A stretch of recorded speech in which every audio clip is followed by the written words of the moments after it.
धर्म ये दीप को दे दीजिए, चैप्टर 3 को दे दीजिए और आप मोबाइल में कर दीजिए।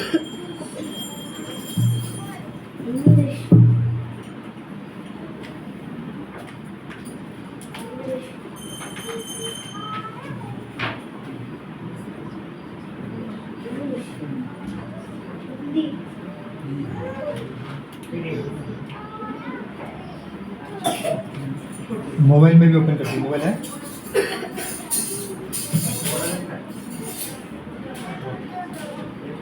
मोबाइल में वेदावेस.io उसमें chapter 3 Bhagavad Gita then chapter 3।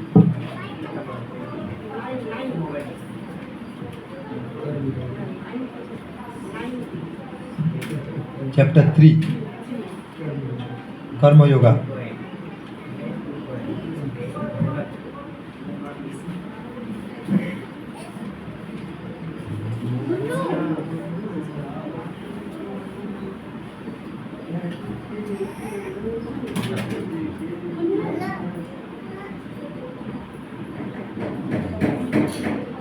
Open हो गया, ओपन हो गया, ओपन हो गया। हाँ ठीक है, ग्रुप में भी शेयर कर दीजिए, कोई नहीं।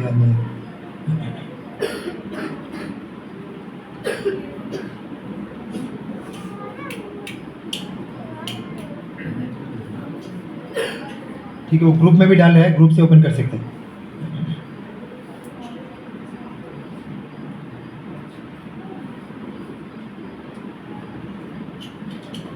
हो गया, सबका ओपन हो गया। अर्जुन उवाच जयसी चेत् कर्मणस्ते मत बुद्धिर्जनार्दन तत्किं कर्मणि घोरे मां नियोजयसि केशव ममिश्रेणेव वाक्येन बुद्धिं मोहिषीव मे तदेकं पदनिश्चितं येन सोऽहम् आप्नुयाम्। श्रीभगवानुवाच लोकेऽस्मिन् द्विविधा निष्ठा पुरा प्रोक्ता मया नघ ज्ञानयोगेन शङ्कानं कर्मयोगेन योगिनं न कर्माणं मननं निष्कर्मं पुरुषस्नुते न च सन्नशनादेवा सिद्धिं समधिगच्छति न हि कश्चित् क्षणमपि जातु तिष्ठति अकर्मकृत् कार्यते ह्यवश्यकर्म सर्वप्रकृतिर्जैर्गुणैः कर्मेन्द्रियाणि संयम्य जहस्ते मनसा स्मरन् इन्द्रियार्थान् विमूढात्मा मिथ्याचारः स उच्यते यस्तु इन्द्रियाणि मनसा नियमारभते अर्जुन कर्मेन्द्रियैः कर्मयोगम् अशक्तो स विशिष्यते। नियतम ओपन नहीं होगा, ओपन नहीं हुआ क्या? नियतम करो 7 श्लोक। नियतं कुरु कर्मतं कर्म ज्योहि अकर्मण शरीर जत्रा पिचाते न प्रसिद्धयेत् अकर्मण यज्ञार्थात् कर्मणो अन्यत्र लोकोऽयं कर्म बन्धनं तदर्थं कर्म कौन्तेय मुक्तसंग समाचरन् स यज्ञः प्रजा सृष्टः पुरा वाचा प्रजापति अनेना प्रसविष्यताम् एषा वस्तु इष्टकामधुक् देवान् भवयतानेन ते देवान् भवयन्तु वा परस्परं भवयन्तः श्रेयःपरम् अवेप्स्यत इष्टं भोगन् हि वो देवाः दर्शन्ते यज्ञभाविता तैर्दत्ताना प्रदयेभ्यो यो भुङ्क्ते तेन एव स यज्ञशिष्टाशिनो सन्तो मुच्यन्ते सर्वकिल्बिषै भुञ्जाते तु अगं पापा ये पचन्ति आत्मकारणात् अन्नात् भवन्ति भूतानि पर्यन्नात् अन्नसम्भव यज्ञात् भवति पर्यन्न यज्ञकर्मौ समुद्भवौ उद्भवं विद्धि ब्रह्मक्षारं समुद्भवं तस्मात् सर्वगतो ब्रह्म नित्यं यज्ञे प्रतिष्ठितम् एवं प्रवर्तितं चक्रं ननुवर्तयति हया अगैरेन्द्रियारामो मोघं पार्थ स जीवति यास्तु आत्मरतिरेव स्यादात्मतृप्तश्च मानव आत्मन्येव च सन्तुष्टः तस्य कार्यं न विद्यते नैव तस्य कृतेनार्थो न च स्नेहो कश्चन न च सर्वभूतेषु कश्चित् अर्थव्यपाश्रयः तस्मात् अशक्तो सततं कार्यं कर्म समाचरन् अशक्तो हि आचरन् कर्म परम् आप्नोति पुरुषः कर्मणैव हि संसिद्धिम् आस्थितः जनकादय लोकसङ्ग्रहमेवापि सम्पश्यन् कर्तुमर्हति यद् यद् आचरति श्रेष्ठः तत्तद् एवेतरो जनः स यत् प्रमाणं कुरुते लोकस्तद् अनुवर्तते न मे पार्थस्ति कर्तव्यं त्रिषु लोकेषु किञ्चन अनाभक्तम् अभक्तव्यं वर्त एव च कर्मणि यदि यं न वर्तेयं भजतु कर्माणि अतन्द्रिता मम वर्तानुवर्तन्ते मनुष्य पार्थ सर्वशः योनि मे लोका न कुर्यं कर्म चेदहं शङ्करस्य च कर्ता मुपहन्नम् इमा प्रजा शक्तो कर्माणि विद्यांश यथा कुर्वन्ति भारत कुर्यात् विद्यां तथा शक्तो चिकीर्षुर्लोकसङ्ग्रहं न बुद्धिभेदम् अज्ञानो कर्मसङ्गिनं दोषाय सर्वकर्माणि विद्याञ्जुक्तो समाचरन् प्रकृते क्रियमाणानि गुणकर्माणि सर्वशः अहङ्कारो विमूढात्मा कर्तामिति मन्यते तत्त्ववित्तु महाबाहो गुणो कर्मो विभागयो गुणगुणेषु वर्तन्ता इति मत्तः न सज्जते प्रकृतिर्गुणसम्मूढः सज्जन्ते गुणकर्मसु तम् अकृष्णविदमन्तन् कृष्णभिन्ना विचालयेत् मयि सर्वाणि कर्माणि सन्नशतात्मचेतसा निराशीर्निर्ममो भूत्वा युद्धस्य विगतो जरा ये मे मतमिदं नित्यम् अनुतिष्ठन्ति मानवा श्रद्धावन्तमनुशूयन्तो मुच्यन्ते तेऽपि कर्मभिः हेतुएतदभ्यसूयन्तो ननुतिष्ठन्ति मे मतं सर्वज्ञानो विमूढस्तं विद्धि नश्यन् अचेतसा शास्त्रीचं चेष्टते स प्रकृतिर्ज्ञानवानपि प्रकृतिं यान्ति भूतानि निग्रह किं करिष्यसि इन्द्रियासिन्द्रियासार्थे रागदेशो व्यवस्थितं तव वशमगच्छेत् तव यस्य परिपन्थिनं श्रेयो सधर्मविगुणात् परधर्मो सनुष्ठितं सधर्मो निधनं श्रेयो परधर्मो भयामयोत् अर्जुन उवाच अतो केन प्रयुक्तोऽयं पापं चरति पुरुषः अनिच्छामपि वर्ष्णेय बलादिवो नियोजितः भगवान् उवाच कामेश क्रोधेश रजोगुणो समुद्भवः महाशनो महापाप्मो विद्धि येनम् इह वैरिणम् तुमेन प्रियते वाणिर्यथा आदर्शमलेन च तथा उल्बेन प्रीतो गर्वः तथा तेनेदम् आवृतं ज्ञानमेतेन ज्ञानिनो नुत्तवैरिणा नामरूपेण कौन्तेय दुष्पुरेण अनलिना च अनिपराणि इन्द्रियाणि मनोबुद्धिरस्य अधिष्ठानमुच्यते एतैर्विमोहति येषां ज्ञानमावृत्तदेहिनम् इन्द्रियाणि पराणि न तस्मात् तम् इन्द्रियाणि आदौ नियमा भरतर्षभ पापमानं प्रजायेनं ज्ञानविज्ञाननाशनम् इन्द्रियाणि पराणि आहुरिन्द्रियेभ्यो परं मनः मनुष्यस्तु परा बुद्धिर्यो बुद्धे परतस्तु सा एवं बुद्धे परं बुद्ध्वा संस्थात्मानमात्मनं तैः शत्रुं महाबाहो कामरूप्तं दुर्दुराशदम् ओम प्रसादम देना चालू करो। ओम तत्सविति श्रीमद्भगवद्गीतासु उपनिषत्सु ब्रह्मविद्याय श्रीकृष्णार्जुन संवादे कर्मयोग नाम तृतीय अध्याय हरे कृष्णा कृष्ण कृष्ण हरे हरे हरे राम राम राम हरे हरे मूकं करोति वाचालं पंगुं लंघयति गिरिं कृपयातमं वन्दे श्रीगुरुं दीनतारिणं। Last week we did up to nine slokas I think. Count quiz now we will not have anywhere. The preparation is not over. So count quiz afterwards only. After completion of the chapter only we will have count quiz. So last week up to 9 slokas we have read. So quickly we will recap then come to further slokas. So here Arjuna is asking the question. Jai Shri Jet Karmanaste Mato Buddhir Janardana Tat Kim Karmani Gore Mam Niyajashi Keshava. In second chapter, in the previous chapter, Krishna has told so many different types of yogas and ultimately Buddhi Yoga, etc. So Arjuna got confused. So what to do? So he is asking, he is clarifying. Jai Shri Chet Karmanaste. So Jai Shri is better. Better than karma, Mata Buddhi Janardana. If your mata, if your opinion is Buddhi Yoga, Mata Buddhi Janardana. Janardana is one name of Krishna. Tat Kim Karmani Gore Mam Niyajashi Keshava. Tat Kim Karmani Gore. Then why you are engaging me in this ghor karma? War is a ghastly warfare. Tat Kim Karmani Gore Mam Niyajashi Keshava. Mam means me. Niyajashi means engage. Engage me. Keshava. Keshava is another name of Krishna because he killed a demon named Keshi. That's why his name is Keshava. So Mam Niyajashi Keshava. So if you are feeling Buddhi Yoga is better, then why you are engaging me in this ghastly warfare? Because Krishna several times you told wake up and fight, wake up and fight. After several things you will be telling. So Arjuna is asking why you want me to fight if Buddhi Yoga is better. Then second sloka. Vami Sredeva Bhakyena Buddhi Mahishima me Tadekam Vadam Nishitam Jena Sreya Aham Apniyam. Vami Sredeva Bhakyena. Mishra Bhakya means equivocal speech. 2-3 types of speech.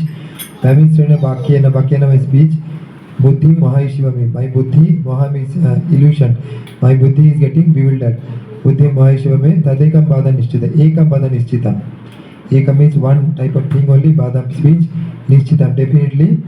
Jena Sreya Aham Apnuam. So by which Sreya I will get eternal benefit. Aham Apnuam. Aham means I will get eternal benefit. So you tell that thing by following which I get the eternal benefit.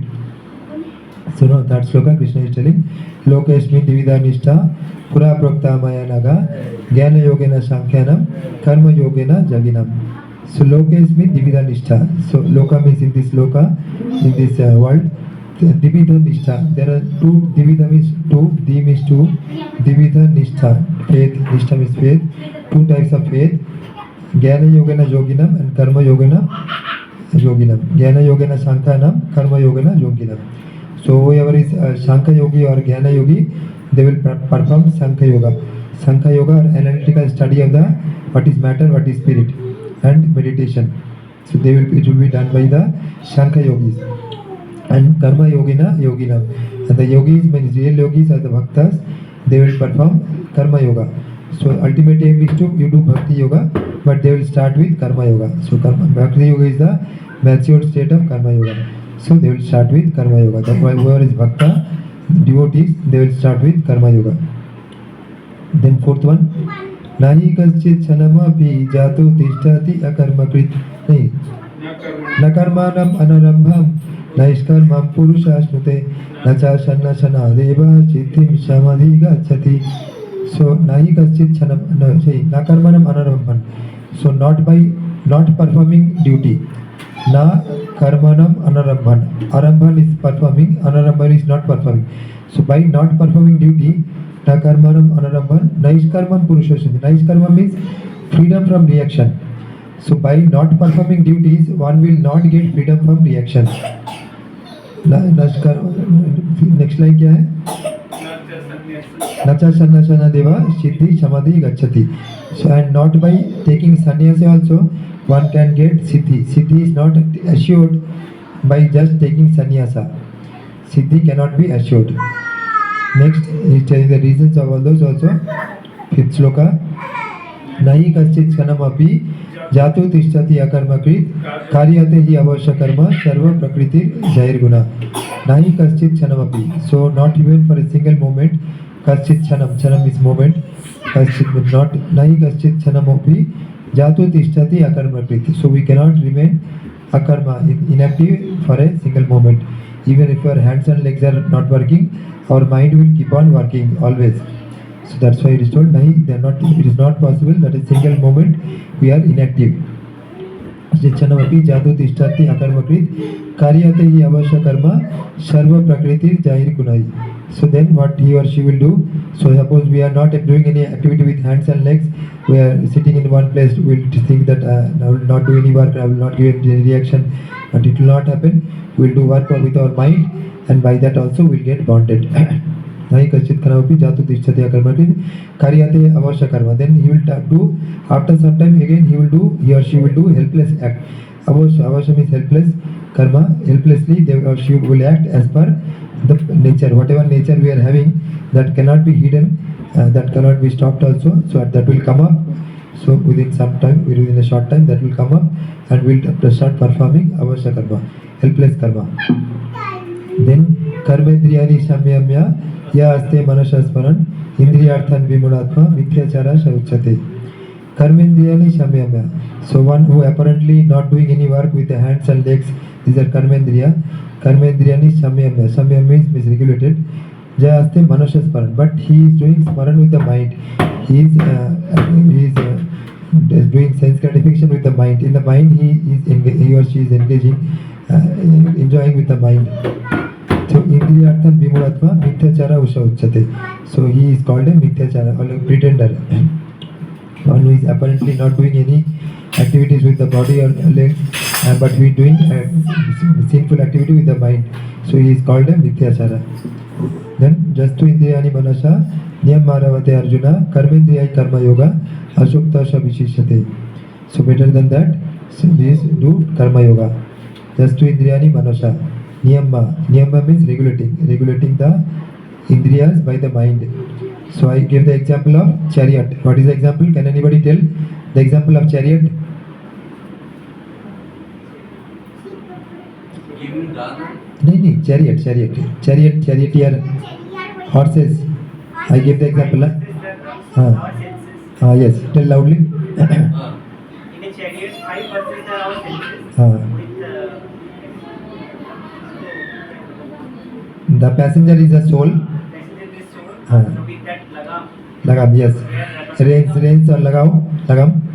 That is what? controlling our senses. That is equivalent to mind. Mind only can control the senses. Then mind is controlled by Mind is controlled by equivalent to in that example, chariot example. It is equivalent to what? master. Chariot driver is equivalent to buddhi, who is controlling the lagam, and lagam is controlling the horses, the senses. So buddhi is controlling the mind will control the senses. So Jastu Indriyani Manasa Niyamaravate Arjuna Karmendriyai Karma Yogam Asaktosha Vishishate. So here Krishna is telling Jastu Indriyani Manasa Niyama. So Niyama is regulate the Indriyas by the Manasa, by the mind. So regulate the senses by the mind. Jastu Indriyai Manasa Niyamaravate Arjuna Karmendriyai Karma Yoga. And by the Indriyas, by hands and legs, you don't keep it inactive. You do some work, but that work relate to God. That is Karma Yoga. Any yoga means not the yogic exercise exactly. Yoga means connection to God. So anything you try to connect with God. That says in Bhagavad Gita 9.27, Yat karoshi jat ashtashi, jat juhoshi dadashya, jat taposhashi kaunteya, tat kurusha madarpanam.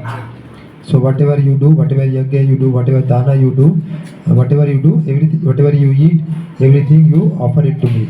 So that is part of Karma Yoga. So we have to start by our hands and legs, etc. Everything we have to engage in the service of the Lord. There was one great emperor. Olden days there were kings and emperors. Nowadays monarchy is not there. But those times kings were there who were controlling, and emperors were there who were ruling the entire world. There was one emperor like that called Ambarish Maharaj. So he will engage all his senses in the service of the Lord. So he will engage. He will with his hands. He will offer arati to the Lord, cook for the Lord. With his eyes, he will see the Lord. With his tongue, he will taste Krishna Prasadam or Tulasi. With his nostrils, he will smell the Tulasi offered to the Lord. With the feet, he will do parikrama of the Lord. So with his head, he will offer obeisance to the Lord. So like that, all the 9 processes of devotion he will perform with all his senses. And he was a great emperor, and he was a great devotee of the Lord. One time Durvasa Muni came there. He was doing fasting for 1 year. He was doing fasting vrata, and he was not taking water also. And there is a ritual that one time we have to do fasting, next day we have to break the fast. In time we have to break the fast. So next day almost time was coming. That time Durvasa Muni came. So Durvasa Muni came, then he offered him food. The Maharaj wanted to offer Durvasa Muni food so that he can offer the food to Durvasa Muni, then he can take. But Durvasa Muni told, I am going to take bath, then I will come. So he went to the Yamuna, went for taking bath, etc. But he delayed. He delayed a lot. That time was going away. The time for breaking the fast, it was going away. So he consulted the Brahmanas. Brahmanas told, you can take water. Taking water is like breaking the fast or not breaking the fast. Water performs both the functions. It can use as breaking the fast and not breaking the fast also. So the Brahmanas suggested you break the fast with water because time is going. So he took a few drops of water and broke the fast. But Durvasa Muni was a great mystic. He came to know immediately. So immediately he appeared there and he told, "How dare you? You can take something before offering anything to your guest. I am your guest. Before offering to the guest, how we can do?" So he became very angry and he pulled out his ears. Here he was very powerful, and a fiery demon came from the hair. So one hair he plucked out, and one very big fiery demon came out, and the demon was started running towards Ambarish Maharaj. And Ambarish Maharaj, because he was a devotee of the Lord, he was not afraid at all. So this is the difference between devotees and the others. So devotees will not be afraid because they always know that if Lord wants to kill, nobody can protect. If Lord wants to protect, nobody can kill. So they have this faith. So they are not fearful. This type of advanced devotees especially. So he was not afraid at all. The demon was charging towards Ambarish Maharaj, but Ambarish Maharaj was not afraid at all. He was just remembering the Lord. And then, as usual, then Lord Sudarshan Chakra came and killed the demon. Then the Sudarshan Chakra started chasing Durvasa Muni. Then Durvasa Muni started going to different planets. He has the power, mystic power. He can run to different planets. So he was going to different planets. Kailasa, we went. Lord Shiva told, no, I cannot do anything. Whose chakra you have to go to? You go to Brahma. If Brahma can help, it's okay. Then he went to Brahma. Brahma also told, no, I cannot do anything. Whose chakra? Narayan chakra. You go to Narayan. So then he went to Vaikuntha, met Lord Narayan. Then Narayan told, I also cannot do anything because I am the property of my devotee. So you have offended my devotee. So you have to beg forgiveness from my devotee. If my devotee forgives, then the chakra will not work. Then immediately he came back to Martaloka. He fell at the feet of Ambarish Maharaj and begged for forgiveness. And Ambarish Maharaj was more than we was waiting to forgive only. So he told, no, it is my fault only. He accepted his mistake. Ambarish Maharaj told, it is my mistake. You are my guest. I have to take to you, and I should have waited. But it was my mistake only. Please forgive me. Like that, even then, they both became good friends, and Durvasa Muni also became devotee of the Lord. So like that, we can engage all our senses in the service of the Lord, like Ambarish Maharaj was doing. So just to Indriyani Manasa, Niyam Maharavate Arjuna, Karmendriyai Karma Yoga, Ashokta Vishishate. So by all the senses we can attach ourselves to Karma Yoga, and by that we can perfect ourselves. 8th sloka. नियतम कुरु कर्म तम कर्म ज्यो ही अकर्मणा शरीर जत्रा पिचाते ना प्रचित अकर्मणा नियतम कुरु कर्म तम. So नियतम kuru is Arjuna addressed as kuru. नियतम kuru कर्म तम. So regulated way, you always do your karma. नियतम kuru कर्म तम. कर्म ज्यो ही अकर्मणा. ज्यो means better. Karma is better than akarmana means laziness. Karma is better than laziness. Sharira jatra pichate na prasiddha akarmana. Even to maintain the sharir body also, you cannot be lazy. Just to maintain the body also, you have to do some work. So please do some work. Niyatam kuru karmatam. Okay.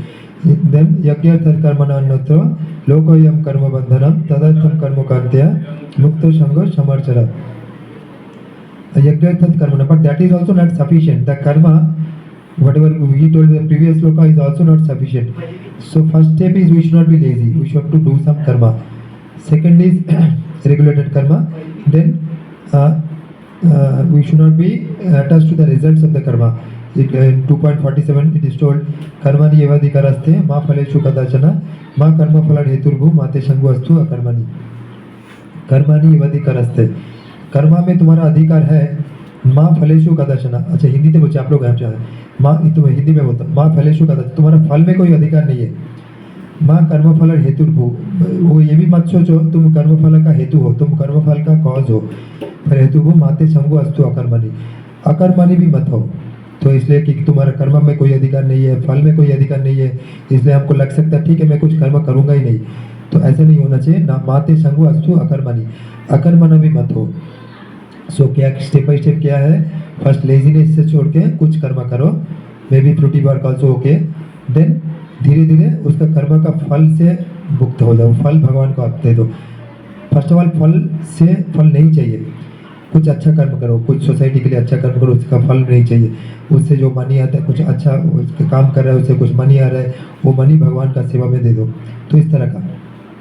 तो at least कुछ charitable institution खोलो, कुछ खोलो, उससे ऊपर है भगवान का सेवा में लगाओ। तो वो कर्म का फल में आसक्त मत हो, वो उससे ऊपर है, बट वो भी सफिशिएंट नहीं है। वो भी हमको जन्म मृत्यु जरा व्याधि इस चक्कर से हमको मुक्त नहीं कर सकते। हम जो 84 लाख जन्म जनी में कभी कीट पतंग, कभी कभी एनिमल, कुछ ना कुछ करके ऐसे 84 लाख चक्कर में एक के बाद एक कभी ना कभी घूम रहे हैं, और जन्म मृत्यु जरा व्याधि इस चक्कर में हमेशा पड़ा हुआ है। उससे हमको मुक्ति नहीं देगा। अच्छा कर्म करने से भी हमको मुक्ति नहीं मिलेगा। कर्म का फल से आसक्त नहीं होने से भी हमको मुक्ति नहीं मिलेगा। मुक्ति करने से क्या होगा, उस कर्म को भगवान को अर्पण करना पड़ेगा। तो इसलिए 9 श्लोक में बोल रहे हैं, यज्ञ तत्कर्मण अन्यत्र लोकोयम कर्म बंधनम तदर्थम कौन्तेय मुक्तो संग समाचार।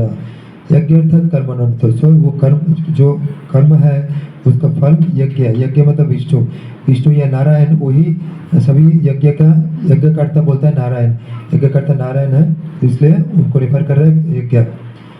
यज्ञ अर्थात कर्मण अन्यत्र, यज्ञ अर्थात मतलब विष्णु नारायण के लिए यज्ञ करना, कर्म करना है। यज्ञ अर्थात कर्मणा अन्यत्र, नहीं करेगा तो लोकोयम मतलब इस मेटेरियल वर्ल्ड में कर्म बंधन में पड़े रहोगे। तदर्थम कर्म कौन्तेय मुक्तो संग समाचरण। तदर्थम भगवान के विष्णु के नारायण के अर्थ में कर्म करेंगे तो मुक्तो संग समाचरण, तो हमको मुक्तो संग मुक्ति मिलेगा। इस कर्म का चक्कर से मुक्ति मिलेगा। देन लास्ट टाइम इतना तक किया था, आज 10th और 2-3 श्लोक करते हैं। 10th श्लोक का सह यज्ञ प्रजा श्रेष्ठा पुरा व्राचा प्रजापति अनेन प्रसाविष्ठातम ऐसा वस्तु इष्ट कामधुक।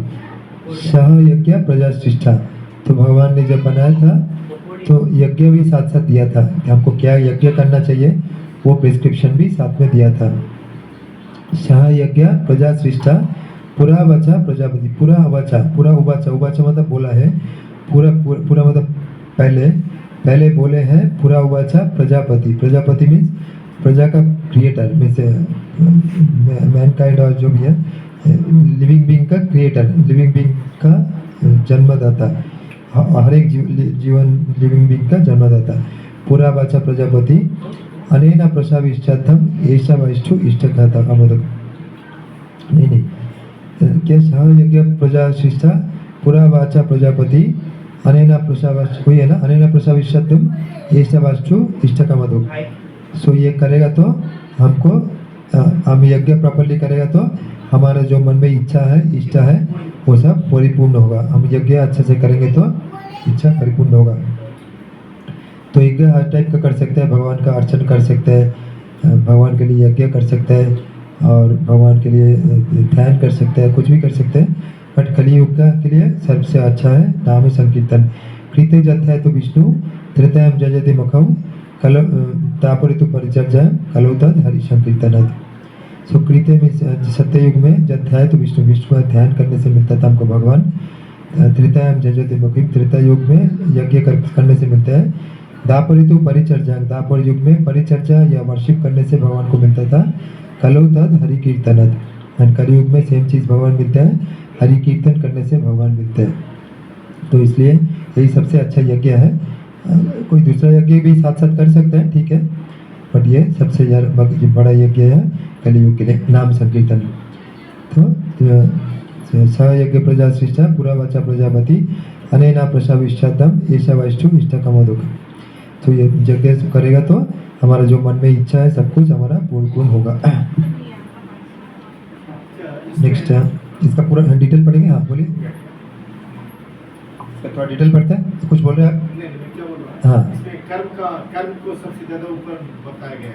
हाँ, प्रधान सबसे ज्यादा, लेकिन उससे भी ऊपर यज्ञ को मतलब नहीं, कर्म सबसे ऊपर नहीं है, कर्म से भी ज्यादा मतलब इम्पोर्टेंस यज्ञ है। कर्म से ज्यादा ऊपर है यज्ञ। यज्ञ मतलब भगवान से कनेक्टिविटी, सेम कर्म भगवान से कनेक्टेड। एक तो कर्म हम सोसाइटी के लिए एक अच्छा काम कर सकते हैं, हम उसका कुछ, हमारे पास कुछ पैसा है, कुछ नेम फेम है, उस सोसाइटी के लिए हॉस्पिटल बना सकते हैं, कुछ कर सकते हैं, चैरिटेबल वर्क कर सकते हैं, पुअर लोगों को खिला सकते हैं। मतलब हम उस कर्म का फल नहीं चाह रहे, हम कुछ पैसा कमाया, उसका फल हम दे रहे हैं, तो फल से हम आसक्त नहीं हो रहे। ये एक अच्छा कर्मा है, एक अच्छा कर्मा है, तो ये अच्छा है।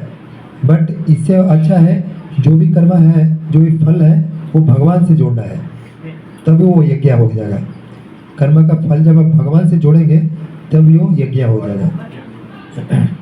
वो कर्म से ऊपर है, अकर्मा से ऊपर है कर्मा, बट कर्म से ऊपर है। सेम कर्म आप जब भक्ति की तरफ जाएंगे, पहले कर्म योगा करेंगे, मतलब भगवान से जोड़ेंगे, वो कर्म योगा, वो उससे ऊपर है। उससे ऊपर है भक्ति योगा।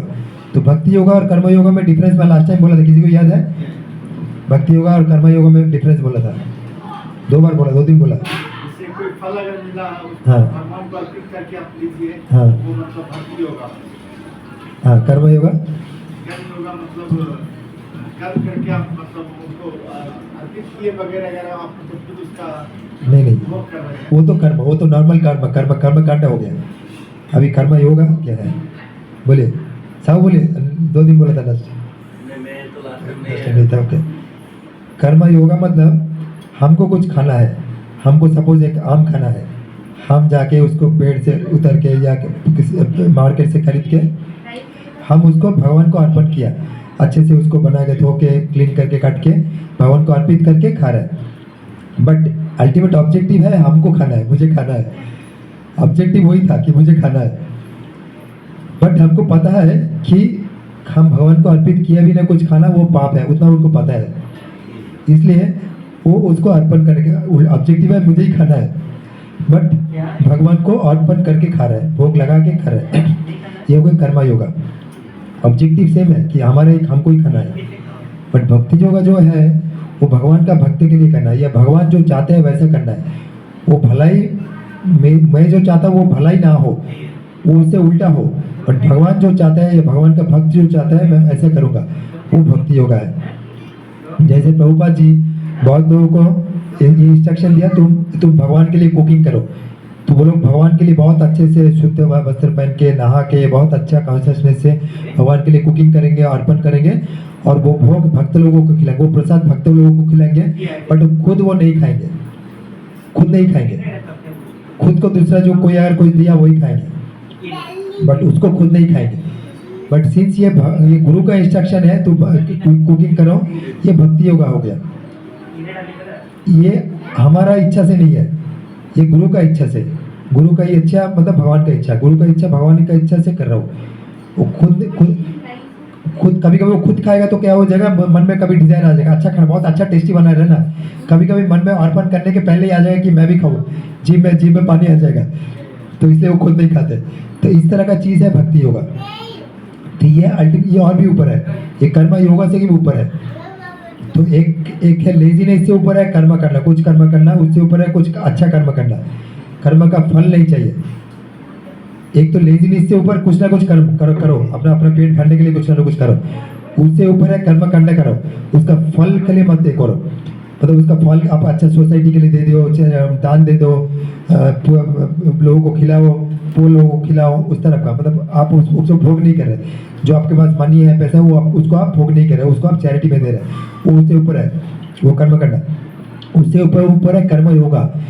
सेम कर्म को आप भगवान से जोड़ो, जो भी कर्म है कर्म का भगवान को अर्पण करके करो, तो वो कर्म योगा। उससे ऊपर है भक्ति योगा। भक्ति योगा मीन्स मेरे डिजायर से नहीं, जो मेरा गुरु का डिजायर है, भगवान का डिजायर, वैसे ही कर्म करूँगा, वो भक्ति योगा है। भला ही मेरा डिजायर उसका ऑपोजिट हो, एग्जैक्टली ऑपोजिट, मैं कुछ और चाहता हूँ बट वो लोग कुछ और बोल दिया, तो ऐसा करना भक्ति योगा है।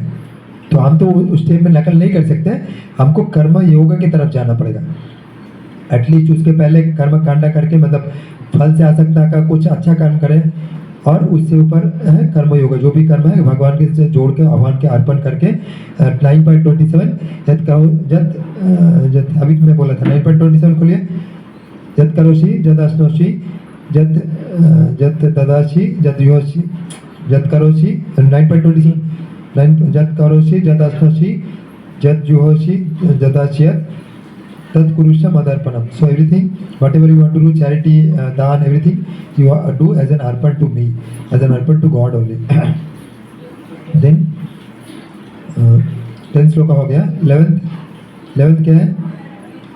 10th हो गया। सह यज्ञ प्रजा श्रेष्ठ पुरा वाचा प्रजापति अनेन प्रशाविश्चतम ईशवस्तु इष्टकामधुक् देवन् भवैतादेन ते देवन् भवयन्तु वा परस्परं भवयन्तः सेव परम अवक्षत। सो जो भी आप बोल रहे हैं अर्पण करो, एटलीस्ट भगवान को अर्पण करो, नहीं तो देवी देवता भी कभी अर्पण कर सकते हैं, ये बोल रहे थे।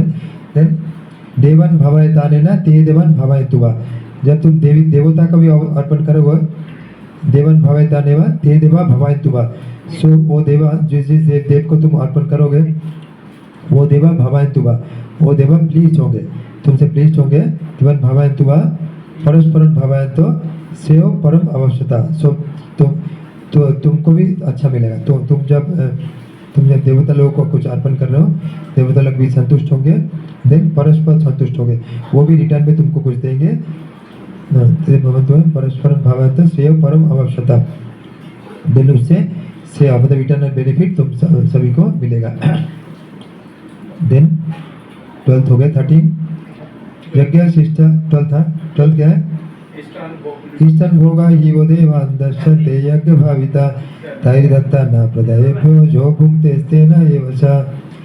इष्टन भोगन ही वो देवा, देन जब तुम देवा को अर्पण करोगे, देवा तुम्हारा इष्टन तुम्हारा मन में जो है ऐसा डिजायर, तुम्हारा डिजायर फुलफिल करेंगे। इष्टन भोगन ही वो देवा दर्शन्ते भी तुमको देंगे, यज्ञ भाविता तैर्दत्तन अप्रदयेभ्यो, सो जो दिया है फिर से हमको चाहिए, हमको वो देव को फिर से कुछ अर्पण करना चाहिए, जो हमको बेनिफिट देव से मिला है, फिर से देव को कुछ ना कुछ उसका पोर्शन अर्पण करना चाहिए। देव लाइन क्या है? लास्ट लाइन हाँ, तैर्दत्तन अप्रदयेभ्यो, जो नहीं दिया, जो वापस देवता को अर्पण नहीं कर रहे हैं, वो तेना वैसे, तेना मतलब चोर, वो चोरी जैसे कर रहा है। कुछ बार एक बार अर्पण करके कुछ मिल गया, देन उसको भोग कर रहा हूँ, वो चोर जैसा है। तैर्दत्तन अप्रदयेभ्यो, जो घूमते स्तेन वैसा, जो उसको दोबारा भोग करते हैं उसको स्तेन चोर जैसा है। 13 यज्ञ शिष्टाशिनो शंता मुच्यन्ते सर्व किल विषय भुंजाते तु अगम पापा ये भजन्ति आत्मकारणात्। यज्ञ शिष्टाशिन संतो, जो संतो है, जो सेंटली पर्सन है, वो क्या करते हैं? यज्ञ शिष्टाशिन संतो, यज्ञ करके उसका जो शिष्ट आशीन मतलब शिष्ट मतलब अवशिष्ट यज्ञ का रेमनेंट्स जो रहता है उसी को लेते हैं। यज्ञ शिष्टाशिन संतो मुच्यन्ति सर्व किल विषय, उससे क्या होता है?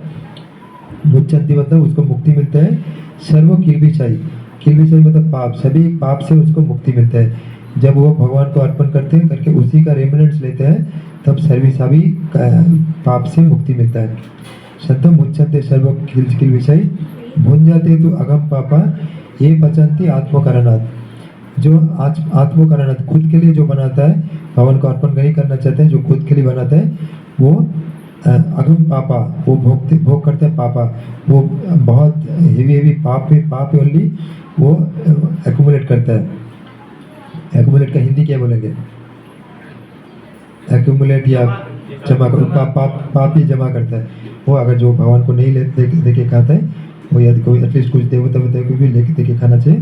वो जो नहीं करता है तो वो पाप ही सिर्फ लेते हैं, खाते हैं, क्योंकि जो भी खाना मान लो उसमें पाप ही भरा हुआ है। तो कुछ आप चावल बनाने से लेके कुछ भी बनाओ, चावल बनाने के लिए भी जमीन का ये करना पड़ता है, एग्रीकल्चर को क्या बोलता है? जमीन का वो, हाँ, खेती, और उसको जो बोलता है ना हल चलाता है, उसको क्या बोलता है? हाँ नहीं, वो क्रिया को क्या बोलता है? हल चलाने वाला क्रिया, जोकना। तो जोकते हैं और इसे करते हैं, उसमें बहुत सारा कीड़े, आर्टवर्म्स, बहुत कुछ मरेंगे, तो वो सब पापी हमको लगेंगे। तो इसलिए तो कोई भी खाना खाएंगे तो उसमें हमको पाप लगेगा। तो पाप से मुक्ति होने के लिए हमको उस खाना को देव देवी या एटलीस्ट भगवान को, एटलीस्ट देव देवी को अर्पण करना पड़ेगा, करके लेना पड़ेगा। ठीक है भाई, इतना लिखते, इसका थोड़ा परफेक्ट भी पढ़ लेते।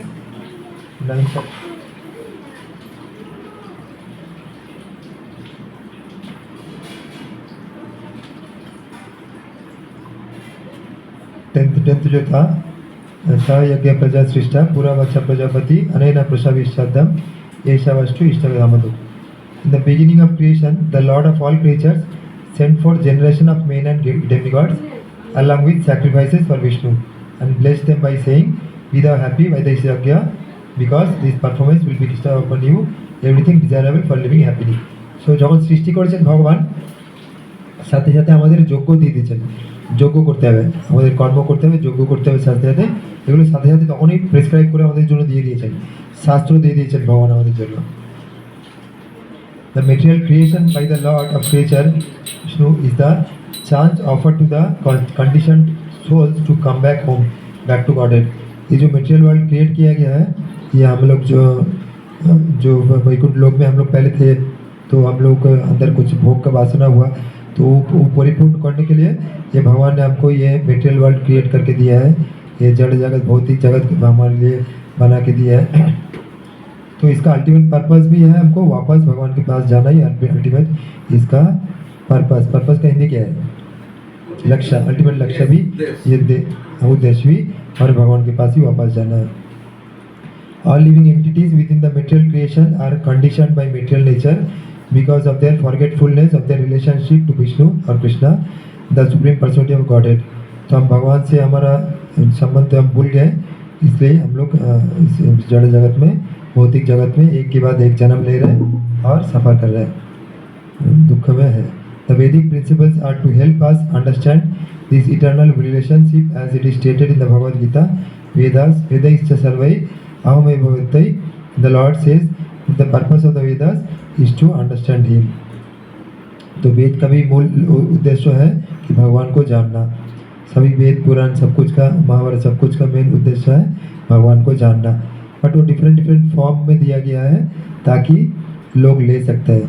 जो ये उसके ऊपर का शास्त्र ये सब नहीं ले सकते हैं, उनके लिए स्टोरी फॉर्म में दिया गया। उनके लिए जो ये सब फिलोसफी की हिंदी क्या है? फिलोसफी का हिंदी हाँ, दर्शन। जो दर्शन को नहीं ले सकते हैं उनके लिए स्टोरी फॉर्म में है, गल्प फॉर्म में है दिया गया। जैसे रामायण महाभारत हो गया, पुराणास हो गया, उनके लिए इस फॉर्म में दिया गया ताकि वो धीरे धीरे भगवान का भक्त से आकृष्ट हो जाए और धीरे धीरे इसका शास्त्र की तरफ आए। तो इतना सब कुछ भगवान ने शास्त्र दे दिया है। The Lord says that the purpose of the Vedas, but सभी का अल्टीमेट पर्पस ये है कि भगवान की तरफ लेके जाना है, भगवान को समझना, वही पर्पस है सभी शास्त्र का। भला ही वो उस फॉर्म में नहीं दिया गया तो बट उसका जो एंड पर्पस है वही है कि भगवान की तरफ जाना है।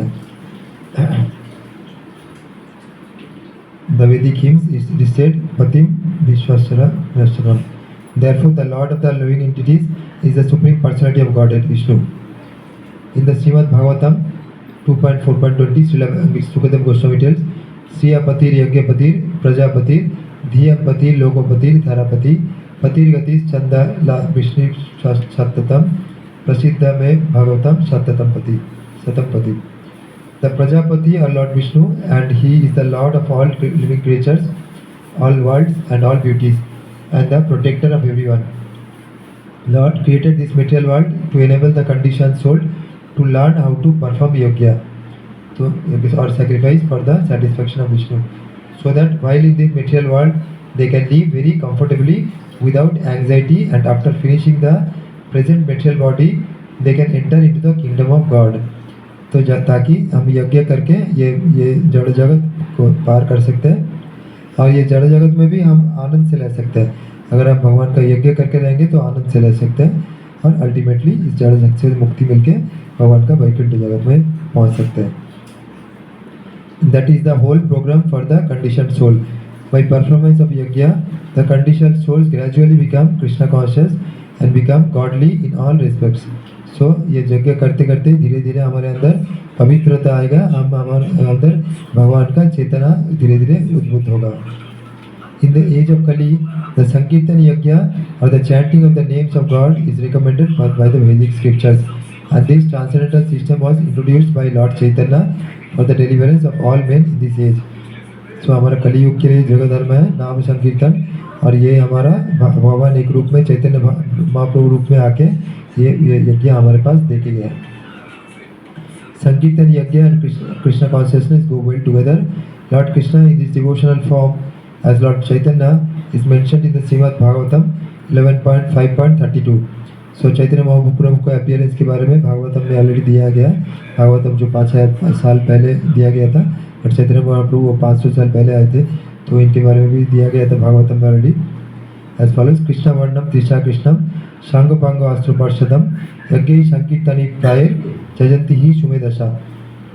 इन दिस एज ऑफ कली, उसमें भागवतम में ऑलरेडी लिखा गया, in this age of Kali people who are endowed with sufficient intelligence will worship the Lord. So जो लोग कलियुग में जिनके पास सफिशिएंट बुद्धि है, विवेक है, वो लोग भगवान को वर्शिप करेंगे, भगवान को पूजा करेंगे। Lord who is accompanied by the associates by performance of sankirtan yoga. And जो लॉर्ड है भगवान इसमें आएंगे संकीर्तन यज्ञ करने के लिए, वो उनके एसोसिएट्स, उनका परिकर योग्य, उनके साथी लोगों को लेके आएंगे। Other yajnas prescribed in these Vedic literatures are not easy to perform in this age of Kali. बाकी यज्ञ भी कर सकते हैं, ध्यान कर सकते हैं, बट इस कलियुग में बहुत मुश्किल है। कोई अगर कर सकते तो बहुत अच्छा है, बट करना बहुत मुश्किल है। But the sankirtan yagya is easy and supplying for all purposes. परंतु संकीर्तन यज्ञ बहुत सिंपल है, बहुत आसान है। As recommended in Bhagavad Gita also 9.14। ठीक है, 11th और एक श्लोक, अच्छा नहीं तो दोनों कर लेते हैं। 11th देवन भावयतानेन ते देवान भावयन्तु वा परस्परं भावयन्तः श्रेय परम अवश्यता। तो जब हम देवता लोगों को भी ऑफर करेंगे तो देवता लोग संतुष्ट होंगे। The demigods will become pleased and will also please you and thus by cooperation between men and demigods prosperity will reign for all। जब हम देवता लोग भगवान को कुछ ऑफर करेंगे, हमको रिटर्न में वो लोग देंगे, देन वापस उसका पोर्शन ऑफर करना है। ऐसा करके करके हम बहुत अच्छा से हैप्पी लाइफ लीड कर सकते हैं इस जगत में भी। The demigods are empowered purport, the demigods are empowered administrators of material affairs, the supply of air, light, water and all other benedictions for maintaining the body and soul of every living entity is entrusted to the demigods। जो देवता लोग हैं, सभी देवता लोग को भगवान का मिनिस्टर जैसे मान सकते हैं ऐसा। तो वो लोग एक एक डिपार्टमेंट संभालते हैं, एक एक चीज़ संभालते हैं, तो उस चीज़ हमको अगर उनको ऑफर करेंगे उसका वो बेनिडिक्शन हमको मिल सकता है।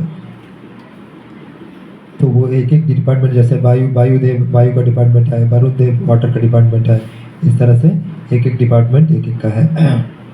Their pleasures and displeasures are dependent on the performance of yajnas by the human being.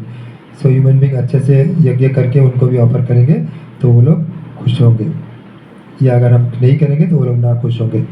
Some of the yajnas are meant to satisfy particular demigods. So कुछ यज्ञ है पर्टिकुलर देवता को सेटिस्फाई करने के लिए, तो वेद में डिफरेंट यज्ञ दिया गया है।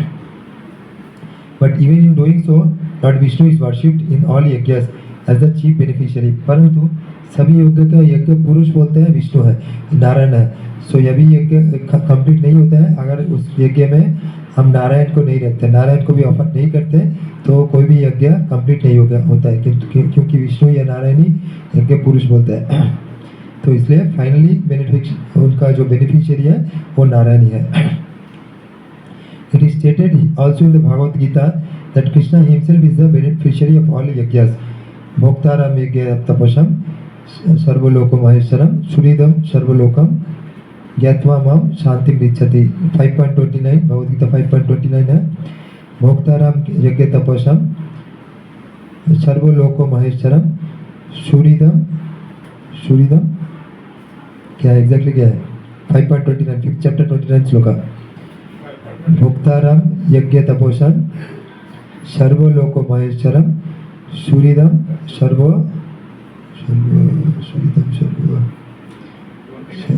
5.29 5th chapter last sloka, 5th chapter last sloka 29 sloka। भोक्ताराम यज्ञ तपसम, देन सर्वलोको महेश्वरम, देन थर्ड लाइन सुहृदम सर्वभूतानाम ज्ञात्वा मां शांति इच्छति। सो सुहृदम सर्वभूतानाम, सो मैं ही महेश्वर हूँ, भगवान ही महेश्वर है, सभी जीव का महा ईश्वर है, महा ईश्वर है। भोक्त वो जिसको पता होता है, ज्ञात्वा माम शांति इच्छति, तो जिसको पता होता है और सभी कुछ भगवान के लिए करता है। भोक्तारम यज्ञ तपस्या, जो भगवान ही सभी चीज़ का भोक्ता है, सभी यज्ञ का यज्ञ पुरुष है, ये जिसको पता है पता होके जो कर्म करता है, क्रिया करता है, ज्ञात्वा माम शांति रिच्छति, तो जिसको पता है वो शाश्वत शांति को पाता है, शांति रिच्छति, उसको शांति मिलता है। देन 12th श्लोक चल रहा था, सॉरी 11th चल रहा था। द डेमिगॉड इज चल रहा था, who are renewable assistants in different parts of the body of the supreme personality of God. So demigod सभी मिनिस्टर जैसा है, different एक एक डिपार्टमेंट संभाल रहा है। Their pleasures and displeasures are dependent on the performance of the yajnas by the human being. Some of the yajnas are meant to satisfy particular demigods, but even in doing so, Lord Vishnu is worshipped in all yajnas as the chief beneficiary. So Vishnu कोई ultimate यज्ञ का यज्ञ पुरुष विष्णु है।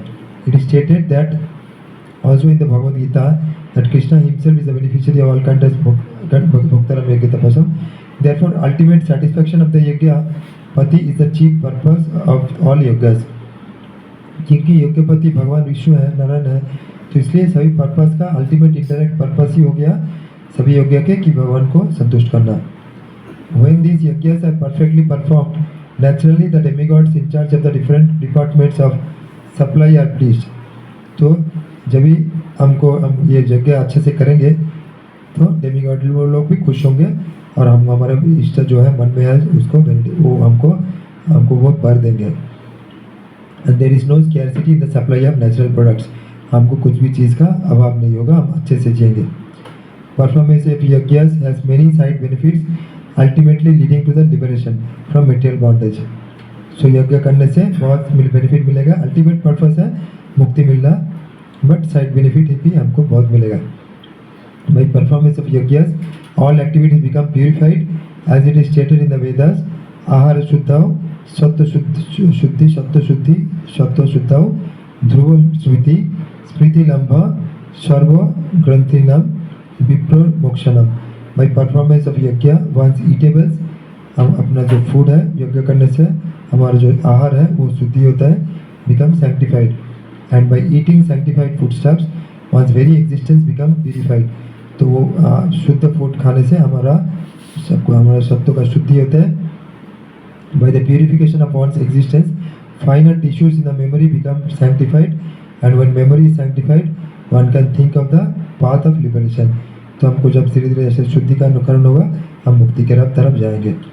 And all these combined together lead to Krishna consciousness by great necessity of present day society. और एक कर लेते हैं, 12 तक कर लेते हैं, करेंगे या छोड़ देंगे? 11 तक ही करेंगे। 12 का परपट पढ़ लेंगे या छोड़ देंगे? कर देते हैं। तो 12th का श्लोक है ईष्टन भोगन ई दो देवन दर्शनते यज्ञ भाविता तैर दत्तन अप्रदेभ्यो जो भुंगते तेनो वेशा। So in charge of the various necessities of life, the demigods being satisfied with the performance of yajna will supply all necessities to you, but he who enjoys such gifts without offering them to the demigods in return is certainly a thief। Master ji इसको हिंदी में पढ़ दीजिए या कोई भी हिंदी में पढ़ दीजिए। नहीं है हिंदी, ठीक है। So various necessities of life the demigods being satisfied। तो हमारा सब कुछ एक एक डिपार्टमेंट डेमिगॉड्स लोग देवता लोग पढ़े है, हिंदी मिला? हाँ पढ़िए 3.12 हिंदी पढ़िए। यज्ञ द्वारा बढ़ाए हुए देवता तुम लोगों को बिना मांगे ही इच्छित भोग निश्चय ही देते रहेंगे। इस प्रकार उन देवताओं द्वारा दिए हुए भोगों को जो पुरुष उनको बिना दिए स्वयं भोगता है वह चोर ही है। ঠিক আছে, যেটা ভগবান বুঝতে পারলেন তো বাংলাটা? হ্যাঁ ঠিক আছে। ভগবানকে অর্পণ না করে খেলে ওটা চুরি করাই হয়ে যাচ্ছে, ভগবানের জিনিস ভগবানকে না দিলে চুরি করা হয়ে যাচ্ছে। The demigods are authorised supplying agents on behalf of the supreme personality of God Vishnu, therefore they must be satisfied with the performance of. आप मास्टर हिंदी में ही पढ़ दीजिए इसको, हिंदी में ही पढ़ दीजिए, हिंदी में पढ़ना पढ़ हिंदी में पढ़ दीजिए। देवतागण भगवान विष्णु द्वारा भोग सामग्री प्रदान करने के लिए अधिकृत किए गए हैं तथा नियत यज्ञों द्वारा उन्हें अवश्य संतुष्ट करना चाहिए। वेदों में विभिन्न देवताओं के लिए भिन्न भिन्न प्रकार के यज्ञों की संस्कृति है, किंतु वे सब अंततः भगवान को ही अर्पित किए जाते हैं। किंतु जो यह नहीं समझ सकता है कि भगवान क्या हैं, उसके लिए देव यज्ञ का विधान है। अनुष्ठानकर्ता के भौतिक गुणों के अनुसार वेदों में विभिन्न प्रकार के यज्ञों का विधान है। विभिन्न देवताओं की पूजा भी उसी आधार पर अर्थात गुणों के अनुसार की जाती है। उदाहरणार्थ मांसाहारियों को देवी काली की पूजा करने के लिए कहा जाता है, जो भौतिक प्रकृति की घोर रूपा है और देवी के समक्ष पशु बलि का आदेश है। किंतु जो सतोगुणी हैं उनके लिए विष्णु की दिव्य पूजा बताई जाती है। अंततः समस्त यज्ञों का ध्येय उत्तरोत्तर दिव्य पद प्राप्त करना है। सामान्य व्यक्तियों के लिए कम से कम 5 यज्ञ आवश्यक हैं, जिन्हें पंच महायज्ञ कहते हैं। किंतु मनुष्य को यह जानना चाहिए कि जीवन की सारी आवश्यकताएं भगवान के देवता प्रतिनिधियों द्वारा ही पूरी की जाती है। कोई कुछ बना नहीं सकता। उदाहरणार्थ मानव समाज के भोज पदार्थों को लें। इन भोज पदार्थों में शाकाहारियों के लिए अन्न, फल, साग, दूध, चीनी आदि हैं तथा मांसाहारियों के लिए मांसादि, जिनमें से कोई भी पदार्थ मनुष्य नहीं बना सकता। एक और उदाहरण लें, यथा ऊष्मा, प्रकाश, जल, वायु आदि जो जीवन के लिए आवश्यक हैं, इनमें से किसी को बनाया नहीं जा सकता। परमेश्वर के बिना न तो प्रचुर प्रकाश मिल सकता है, न चांदनी, न वर्षा, प्रातःकालीन समीर, जिनके बिना मनुष्य जीवित नहीं रह सकता। स्पष्ट है कि हमारा जीवन भगवान द्वारा प्रदत्त वस्तुओं पर आश्रित है।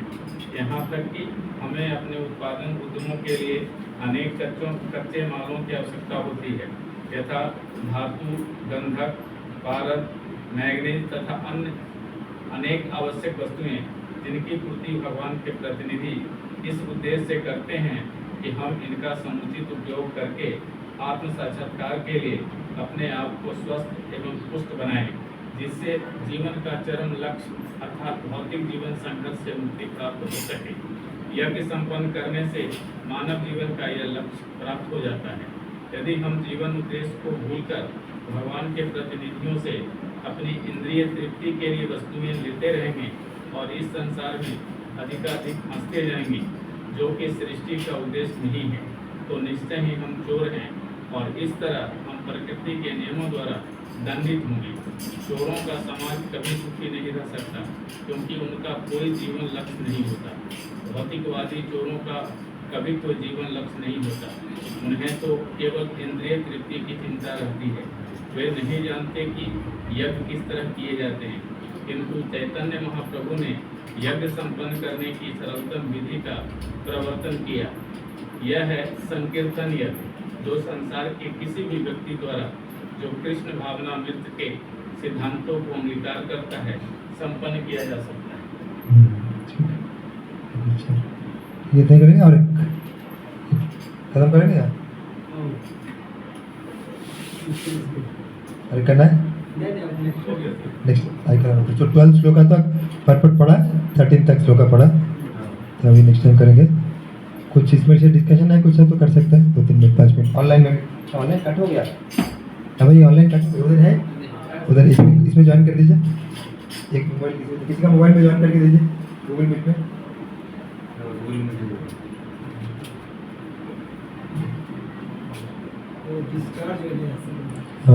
मोबाइल डिस्चार्ज हो गया। ओके ठीक, गूगल मीट में ज्वाइन करिए, ग्रुप में है, ग्रुप में मैसेज आ देखिए।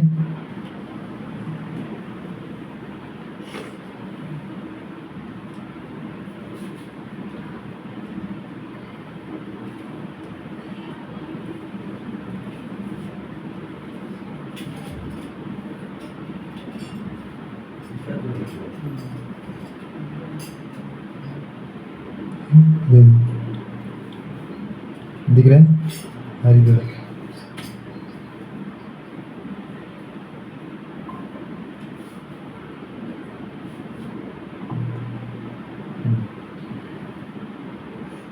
इसमें कुछ डिस्कशन है तो करते हैं, नहीं तो खत्म करते हैं।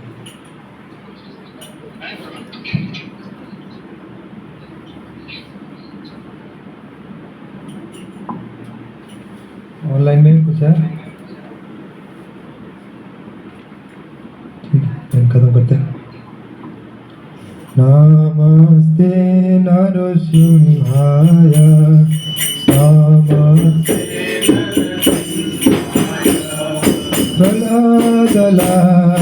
प्रहलादलाददायिने,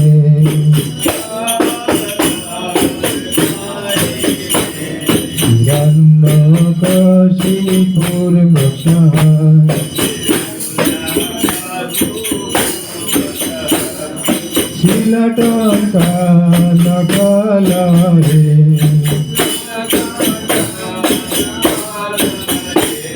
ईशो नरसिंहा परतो नरसिंहा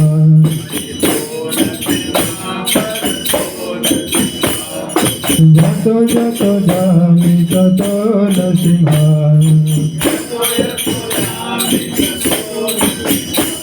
बहिरे नरसिंहा हृदये नरसिंहा नरसिंहा मदिं शरणं प्रपदे।